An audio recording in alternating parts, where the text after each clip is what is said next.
ఒక చారిత్రాత్మకమైన సందర్భంలో ప్రజాప్రతినిధిగా జీవితకాలం గుర్తుండిపోయే ప్రభుత్వ విధానాన్ని సభలో ప్రకటన చేయడానికి తమరు అవకాశం ఇచ్చినందుకు మనస్ఫూర్తిగా తమరికి కృతజ్ఞతలు ధన్యవాదాలు తెలియజేస్తున్నా అధ్యక్ష బలహీన వర్గాలకు సంబంధించి ప్రధానంగా ఈ సమాజంలో వాళ్ళకి సంబంధించిన లెక్కలు కానీ వివరాలు కానీ లేకపోవడం వల్ల వాళ్ళ యొక్క వివరాల కోసం ఎన్నో రోజుల నుంచి చర్చ జరుగుతున్న సందర్భంలో ఈ సభలో ఈరోజు సామాజిక ఆర్థిక ఉపాధి విద్య రాజకీయ మరియు కుల సర్వే 2024 నివేదికను ప్రవేశపెట్టడానికి అవకాశం ఇచ్చినందుకు మనస్ఫూర్తిగా మీకు ధన్యవాదాలు. రాష్ట్రంలో సామాజిక ఆర్థిక విద్య ఉపాధి రాజకీయ మరియు కుల సర్వే సమగ్ర ఇంటింటి కుటుంబ సర్వే నిర్వహించాలనే ముఖ్య ఉద్దేశంతో మంత్రిమండలి ఫిబ్రవరి 4, 2024న తీసుకున్న నిర్ణయం ప్రకారం తెలంగాణ శాసనసభ ఫిబ్రవరి 16, 2024న క్రింది విధంగా తీర్మానించింది. వెనుకబడిన తరగతుల, షెడ్యూల్డ్ కులాల, షెడ్యూల్డ్ తెగల మరియు మిగతా బలహీన వర్గాలకు చెందిన ప్రజల అభ్యున్నతి నిమిత్తం వివిధ సామాజిక ఆర్థిక విద్యాపరమైన ఉపాధి రాజకీయ అవకాశాల ప్రణాళికలను రూపొందించి అమలు పరిచేలా తెలంగాణ మంత్రివర్గము 4/2/2024 తేదీన చేసిన సిఫార్సు మేరకు తెలంగాణ రాష్ట్రమంతటా సామాజిక ఆర్థిక విద్యాపరమైన ఉపాధి రాజకీయ కుల సర్వే కులగణన ఒక సమగ్ర ఇంటింటి కుటుంబ సర్వేను చేపట్టాలని సభ ఏకగ్రీవంగా తీర్మానించింది. ప్రభుత్వం జాగ్రత్తగా పరిశీలించిన తర్వాత రాష్ట్రంలోని వెనుకబడిన తరగతులు, షెడ్యూల్డ్ కులాలు, షెడ్యూల్డ్ తరగతుల ప్రజలు రాష్ట్రంలోని ఇతర బలహీన వర్గాల స్థితిగతులను మెరుగుపరచడానికి వివిధ సామాజిక ఆర్థిక విద్యాపరమైన ఉపాధి రాజకీయ అవకాశాల కోసం ప్రణాళికను రూపొందించి అమలుపరచడం కోసం తెలంగాణ రాష్ట్రమంతటా సామాజిక ఆర్థిక విద్యా ఉపాధి రాజకీయ మరియు కుల సర్వే చేపట్టడం కోసం 10/10/2024 తేదీన GOMS నంబర్ 18ని జారీ చేసింది. అధ్యక్ష, ప్రభుత్వం 19/10/2024 తేదీన 122 క్యాబినెట్ A2/2024 మెమో ద్వారా సామాజిక విద్య ఆర్థిక ఉద్యోగ రాజకీయ మరియు కుల సర్వే నిర్వహణను పర్యవేక్షించేందుకు గౌరవ నీటిపారుదల మరియు CAD ఆహార మరియు పౌర సరఫరాల మంత్రివర్యులు శ్రీ N. ఉత్తమ్ కుమార్ రెడ్డి గారి అధ్యక్షతన కమిటీ ఏర్పాటు చేసింది. సర్వే నిర్వహించేందుకు ప్రణాళిక శాఖ నోడల్ విభాగంగా నియమించబడింది. సర్వే విధి విధానాలను అవగాహన చేసుకునేందుకు మరియు ఉత్తమ విధానాలను అవగాహన చేసుకునేందుకు ఇతర రాష్ట్రాలైన కర్ణాటక మరియు బీహార్లలో జరిగిన వివిధ సర్వేలను క్షుణ్ణంగా అధ్యయనం చేయడం జరిగింది. అధ్యక్ష, ఈ అధ్యయన ఫలితాలను ప్రస్తుత CPC సర్వే విధాన రూపకల్పనలో అనుసంధానపరచడం జరిగింది. వివిధ ప్రజా సంఘాలు, సామాజికవేత్తలు, మేధావులు, ఇతర స్టేక్ హోల్డర్ల అభిప్రాయాలను పరిగణలోకి తీసుకొని ఈ క్రింది సర్వే షెడ్యూల్ని రూపొందించడం జరిగింది. అధ్యక్ష, A. House listing schedule, B. Survey schedule, C. ఎన్యూమరేటర్లకు మార్గదర్శకాలు, సర్వేలో సేకరించిన సమాచార రకాలు.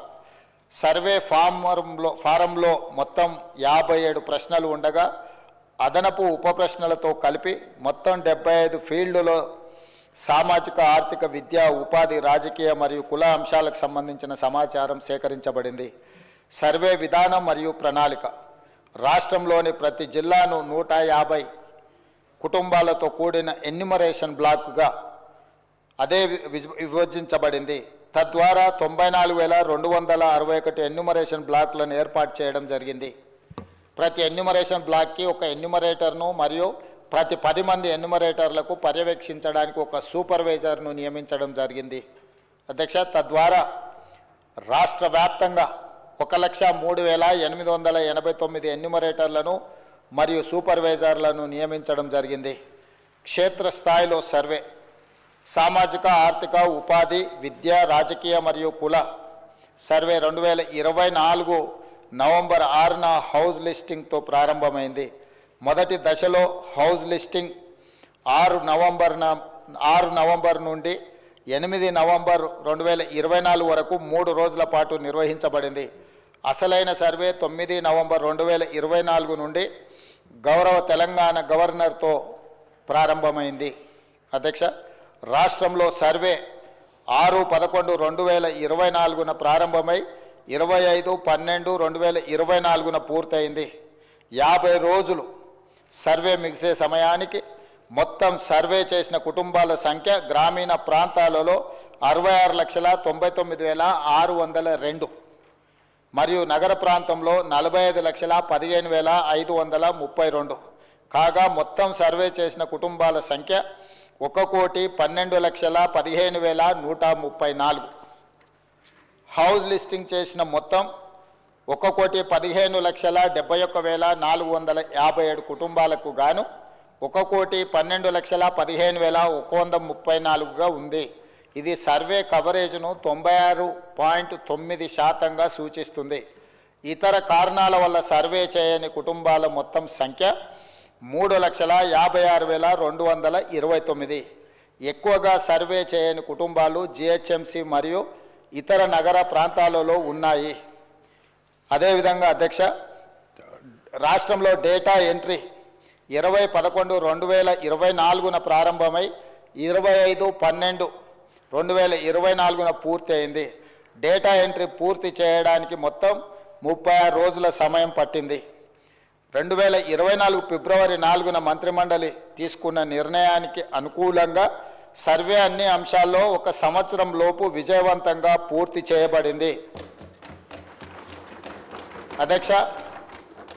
ఫిబ్రవరి 4, 2024 నాడు నిర్ణయం చేసి ఫిబ్రవరి 4, 2025 ఈనాటికి సరిగ్గా సంవత్సరం పూర్తి చేసుకుంటున్న సందర్భంగా ఈ నిర్ణయము నివేదికగా మారి ఈ సభ ముందుకు ఒక ప్రభుత్వ అధికారిక డాక్యుమెంట్గా ఈరోజు సభలో ప్రవేశపెట్టినాం అధ్యక్ష. అదేవిధంగా ఈ క్రింది సర్వే డేటా మరియు ఫలితాలను పూర్తిగా తెలంగాణ నివాసితులు ఎన్యుమరేటర్లుగా స్వచ్ఛందంగా చెప్పిన సమాచారంపై ఆధారపడ్డాయి. ఈ సర్వేలో నమోదైన కుటుంబాల ఆధారంగా రాష్ట్రంలో 3,54,77,554 మందిని సర్వే చేయడం జరిగింది. ఈ మొత్తం సామాజిక వర్గాల వారిగా సంఖ్య ఈ క్రింది విధంగా ఉంది అధ్యక్ష. ఎస్సీలో 61,84,319 మంది ఉండగా ఇది మొత్తంలో 17.43% ఉంది. ఎస్టీలో 37,05,929 మంది ఉండగా ఇది మొత్తంలో 10.45% ఉంది అధ్యక్ష. బీసీ ముస్లిం మైనారిటీ మినహా 1,64,09,179 ఉండగా ఇది మొత్తంలో 46.25% ఉంది అధ్యక్ష. ముస్లిం మైనారిటీలో బీసీలు 35,76,588 ఉండగా ఇది మొత్తంలో 10.08% ఉంది అధ్యక్ష. ముస్లిం మైనారిటీలో ఉన్న బీసీలను కలుపుకుంటే మన రాష్ట్రంలో మొత్తం బీసీలు 56.33% ఉంది అధ్యక్ష.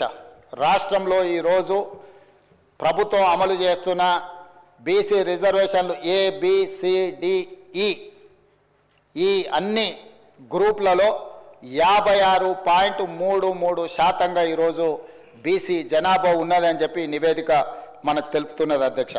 ముస్లిం మైనారిటీలో ఓసీలు 8,80,424 ఉండగా ఇది మొత్తంలో 2.48% ఉంది. ముస్లిం మైనారిటీలో మొత్తం 44,57,012 మంది ఉండగా ఈ మొత్తంలో 12.56% మైనారిటీ జనాభా ఉంది అధ్యక్ష. ఓసీలు 47,21,115 ముస్లిం మైనారిటీలు మినహా ఉండగా ఇది మొత్తంలో 13.31% ఉంది అధ్యక్ష. ఓసీలో ఉన్న ముస్లిం మైనారిటీలను కలుపుకుంటే మొత్తం ఓసీలు 56,01,539 మంది ఉండగా ఇది మొత్తంలో 15.79% ఉంది అధ్యక్ష. ఈ సర్వే ద్వారా సేకరించిన డేటాను షెడ్యూల్డ్ కులాలు, షెడ్యూల్డ్ తెగలు, వెనుకబడిన తరగతులు మరియు రాష్ట్రంలో ఇతర బలహీన వర్గాల సంక్షేమానికి విధానాలను రూపకల్పన చేయడానికి ప్రభుత్వం ఉపయోగిస్తుంది. ఈ చర్య సమానత వృద్ధి పట్ల ప్రభుత్వ నిబద్ధతను మరియు తెలంగాణ ప్రజల భిన్న అవసరాలను తీర్చే పద్ధతిని ప్రతిబింబిస్తుంది. ఇది డేటా ఆధారిత సమగ్రత మరియు పారదర్శకత ప్రాతిపదిక నడిచే పాలనకు నూతన దశ ప్రారంభాన్ని సూచిస్తుంది. అధ్యక్ష తమరికి తెలుసు అధ్యక్ష, ఈ దేశంలో బలహీన వర్గాలు, అది హిందువులకు సంబంధించిన బలహీన వర్గాలు కావచ్చు, ముస్లిం మైనారిటీలలో ఉన్న బలహీన వర్గాలు కావచ్చు, మొదటి నుంచి కాంగ్రెస్ పార్టీ, తెలంగాణ ప్రభుత్వం 50% పైగా జనాభా ఉన్నారని మనం వివిధ సందర్భాలలో చర్చించుకున్నాం, వివిధ సందర్భాలలో మాట్లాడుకుంటున్నాం. కానీ ఈ లెక్కలకు సహేతుకత కానీ, ఒక పారదర్శకమైన ప్రభుత్వ పాలసీ డాక్యుమెంట్ కానీ, లేకపోతే ప్రభుత్వం ఒక క్రమ పద్ధతిలో సేకరించిన సమాచారం కానీ లేకపోవడం వల్ల ఎవరికి వాళ్ళు ఏదో ఒక నెంబర్తో ఏదో ఒక చర్చల ద్వారా చర్చించుకున్నప్పుడు స్థానిక సంస్థల రిజర్వేషన్ల విషయంలో కావచ్చు, విద్యా ఉద్యోగ రిజర్వేషన్లు కావచ్చు, అమలు చేయాలన్నప్పుడల్లా కూడా న్యాయస్థానాలలో మనకు కొంత ఇబ్బందికరమైన పరిస్థితులు ఉన్నాయి అధ్యక్ష. ఈ బలహీన వర్గాల జనాభా లెక్కలకు సంబంధించి ఒకవేళ మనం ఆలోచన చేసి ఈ సభలో మాట్లాడుకోవాల్సి వస్తే, ఈ దేశాన్ని బ్రిటిషర్స్ పరిపాలించినప్పుడు 1931లో కులగణన జరిగింది తప్ప, ఆ తర్వాత స్వతంత్ర భారతదేశంలో 75 సంవత్సరాలు పూర్తి చేసుకున్న సందర్భంలో ఎన్నిసార్లు జనాభా లెక్కలేసినా 2001 జనాభా లెక్కలు కావచ్చు, 2011 జనాభా లెక్కలు కావచ్చు, లేకపోతే 91 జనాభా లెక్కలు కావచ్చు, లేకపోతే వెనక్కి వెళ్తే 81 జనాభా లెక్కలు కావచ్చు, ఇట్లా ప్రతి 10 సంవత్సరాలకు ఈ దేశంలో లెక్కిస్తున్న జనాభాలో ఎస్సీ ఎస్టీల వివరాలు మాత్రమే పొందపరిచారు తప్ప బలహీన వర్గాలకు సంబంధించిన ఇతర కులాలు ఉపకులాలకు సంబంధించిన వివరాలను ఏ రోజు కూడా పొందుపరచకపోవడం వల్ల 75 సంవత్సరాలు పూర్తి చేసుకున్న ఈ భారత స్వతంత్ర దేశంలో బలహీన వర్గాల యొక్క లెక్కనే లేకపోవడము, బలహీన వర్గాలకు ఒక ఆవేదనగా, ఒక బాధగా మా హక్కులను కాలరాస్తుండ్రు, అసలు మమ్మల్ని మనుషులుగా కూడా మీరు గుర్తించడం లేదు, సమాజంలో జిత్తినే ఆబాది ఉత్తినే ఇస్సదారి అనే ఒక నినాదాన్ని నాయకుడు రాహుల్ గాంధీ గారు తీసుకోవడంతో వారు ఎన్నికల సందర్భంగా భారత్ జోడో యాత్రలో భాగంగా ఈ దేశ ప్రజలకు ఒక మాట ఇచ్చారు. కేంద్ర ప్రభుత్వాన్ని డిమాండ్ చేసిండ్రు. వారు కేంద్ర ప్రభుత్వం జనాభా లెక్కలు సేకరించినప్పుడు కులాల ప్రాతిపదికన కూడా జనాభాను సేకరించాలి, తద్వారా ప్రభుత్వం కేటాయిస్తున్న నిధుల విషయంలో కావచ్చు, నియమిస్తున్న ఉద్యోగాల విషయంలో కావచ్చు, ఆర్థిక రాజకీయ ఉపాధి ఉద్యోగ అవకాశాలలో వాళ్లకు సరైన న్యాయం చేయాలి. కాబట్టి దీన్ని ప్రభుత్వము ముందుకు తీసుకువెళ్ళాలి, ప్రభుత్వం పాటించాలి అని డిమాండ్ చేసిండ్రు. కానీ కేంద్ర ప్రభుత్వం ముందుకు రాలేదు. అయితే వారు ఆ రోజు ఈ తెలంగాణ రాష్ట్రంలో తమరికి తెలుసు, మహబూబ్ నగర్ జిల్లాలో మక్తల్ కృష్ణా నదిని దాటుతూ తెల్లవారుతుంటే రాహుల్ గాంధీ గారు తెలంగాణ రాష్ట్రంలో అడుగుపెట్టి 23 రోజులు మహారాష్ట్ర సరిహద్దుల్లో వారు మహారాష్ట్రకు వెళ్ళేటప్పుడు 23 రోజులు తెలంగాణ ప్రజలకు స్పష్టంగా చెప్పారు, తెలంగాణ రాష్ట్రంలో మా ప్రభుత్వాన్ని ఏర్పాటు చేయండి, నేను తెలంగాణ ప్రజలకు నేను మాట ఇస్తున్నా, మేము అధికారంలోకి వచ్చిన తర్వాత మా ప్రభుత్వం కులాల ప్రాతిపదికన జనాభా సేకరణ చేసి బలహీన వర్గాల లెక్క ఎంతుందో లెక్క తేల్చి వాళ్లకు రాజకీయంగా రిజర్వేషన్లు కల్పిస్తాం, ఉద్యోగ ఉపాధి రిజర్వేషన్లు కల్పించే బాధ్యత మేము తీసుకుంటాం. ఇది సమాజానికి ఎక్స్రే, ఈ ఎక్స్రే ద్వారా ఎవరు ఎంతమంది ఉన్నారో వాళ్ళకి ఎలాంటి ఆర్థిక రాజకీయ ప్రయోజనాలను చేకూర్చాలో మేము చేస్తామని వారు చెప్పారు. అందుకే డిసెంబర్ 7, 2023 నాడు మనం అధికారం చేపట్టి అధికారంలోకి వచ్చిన తర్వాత ఎంబడే ఫిబ్రవరి 4 నాడు ఫిబ్రవరి 4, 2024 నాడు మంత్రివర్గంలో ఆమోదం చేసి ఫిబ్రవరి 6, 2024 నాడు సహచర మంత్రివర్గ సభ్యులు పొన్నం ప్రభాకర్ గారు ఇదే సభలో తమరి అనుమతితో తీర్మానాన్ని ప్రవేశపెట్టినము. ఆ తర్వాత పార్లమెంటు ఎన్నికలు 5-6 నెలలు ఈ ప్రక్రియకు పార్లమెంట్ ఎన్నికల వల్ల విఘాతం కలిగింది. కానీ ఈ ప్రభుత్వం మా నాయకుడు మేము ఇచ్చిన మాట ప్రకారం ఈ సమాజంలో కులగణన జరగాలి, కులగణనలో రాజకీయ, ఆర్థిక, సామాజిక అన్ని వివరాలను పొందుపరచాలన్న ఆలోచనతోటి ఈ కార్యక్రమాన్ని ముందుకు తీసుకెళ్లాలన్న లక్ష్యంతో మంత్రివర్గ ఉపసంఘాన్ని పెద్దలు ఉత్తమ్ కుమార్ రెడ్డి గారి అనుభవాన్ని దృష్టిలో పెట్టుకొని వారిని, దామోదర్ రాజ్ నరసింహ గారిని, పొన్నం ప్రభాకర్ గారిని, దుద్దిల్ల శ్రీధర్ బాబు గారిని, సీతక్క గారిని కమిటీలో పెట్టి ఈ ప్రక్రియను మొత్తం ముందుకు తీసుకువెళ్లే ప్రయత్నం చేసినాం. ఈ ప్రక్రియలో భాగంగా బీహార్, అంతకుముందు కర్ణాటక రాష్ట్రాలు ఈ ప్రక్రియను చేపట్టి బీహార్ తీసుకొచ్చిన ఈ వివరాలను కోర్టులు కూడా వాటి మీద స్టే ఇవ్వడంతో తప్పిదం జరగొద్దు, ఇది పక్కడ్బందీగా ఉండాలి అని చెప్పి అధికారులను ఆయా రాష్ట్రాలకు పంపించినాం అధ్యక్ష. ఇదేదో ఆషామాషిగా ఇక్కడ ఉన్న కొద్దిమందిని పంచాయతీరాజు లేకపోతే ఏదైనా డిపార్ట్మెంట్కి సంబంధించిన క్రింది స్థాయి ఉద్యోగస్తులను పంపించే వివరాల సేకరణ కాదు అధ్యక్ష.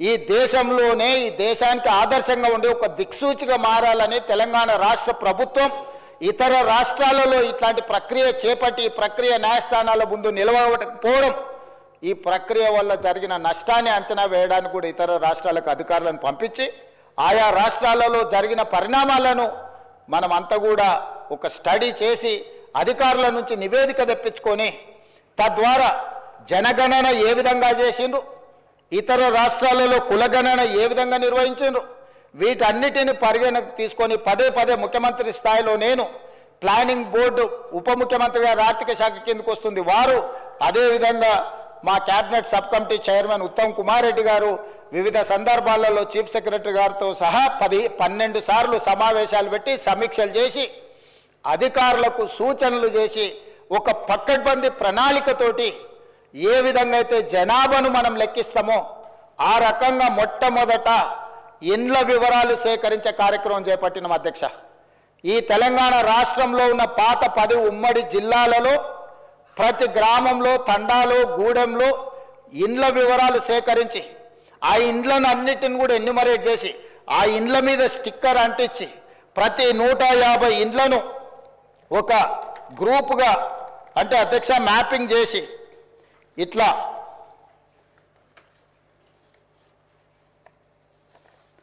ప్రతి ఇంటిని కూడా ప్రతి ఇంటికి స్టిక్కర్ అంటించి ప్రతి 150 ఇండ్లను ఇట్లా మార్కింగ్ చేసి ఈ రకంగా 150 ఇండ్లను ఒక యూనిట్ కింద, ఒక బ్లాక్ కింద గుర్తించి ప్రతి యూనిట్ని ఈరోజు నేను ఇంతకుముందు చెప్పినట్టు 94,000 పైచిలకు యూనిట్లుగా గుర్తించి వీటి ప్రతి ఏరియాకు ఒక్కొక్క ఎన్యూమరేటర్ని ఇచ్చేసి ఈ 150 ఇండ్లను రోజుకు 8 నుంచి 10 కంటే ఎక్కువ చేయకూడదు. ఎందుకంటే 10 కంటే ఎక్కువ చేస్తే వాళ్ళు తొందరపాటులో హడావిడిగా చేయాలన్న నిర్ణయంతో వాళ్ళు తప్పర్లు జరగడానికి అవకాశం ఉంటుందని చెప్పి వివిధ డిపార్ట్మెంట్లకు సంబంధించిన వాళ్ళు, teachers, agriculture extension officers, anganwadi teachers, IKP, ఏపీఎంలు, bill collectors and assistant bill collectors, ward officers, Indira Kranti పథకం book keepers, chairman, environment engineers, Panchayati Raj secretary, junior assistant, record assistant, typist, work inspector, ఇట్లా